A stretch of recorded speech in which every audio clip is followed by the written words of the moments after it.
আপনি যদি আমার কাছে জিজ্ঞেস করেন আর্জেন্টিনার সবচেয়ে বড় শক্তির জায়গা কোনটি, আমি অবশ্যই আপনাকে উত্তর দিব টিম বন্ডিং। এই ভিডিওটার শেষে আপনার জন্য একটা চমক আছে, ওয়েট অ্যান্ড সি।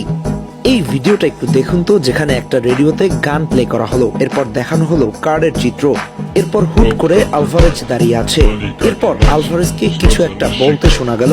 ওদের ভাষা বোঝা না গেলেও একটা জিনিস অনুমান করা গেছে, হয়তো আলভারেজ জিজ্ঞেস করছে তোমরা খেলছো, তাহলে আমি অংশগ্রহণ করছি। ঠিক তারপরে দেখা গেল টেবিলে কার্ডগুলো সবাইকে উদ্দেশ্য করে বিলি করা হচ্ছে। ঠিক সেই মুহূর্তে দেখা গেল চমক, আর্জেন্টাইন মাস্টারমাইন্ড স্কালোনি যেন খবরের কাগজে চোখ বোলাতে ব্যস্ত, এমন একটা ভাব যেন আমি সর্বে সর্বা। হ্যাঁ, বাস্তবতা তো তাই।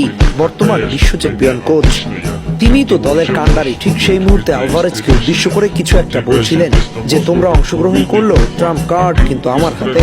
ঠিক তখনই দেখা গেল আর্জেন্টাইন ডিফেন্সের প্রাণ মোরা সেন্টার ব্যাক ক্রিস্টিয়ানো রোমেরো দরজার ওপাশ থেকে উকি দিয়ে বলছে, কি আমাকে নিবে না?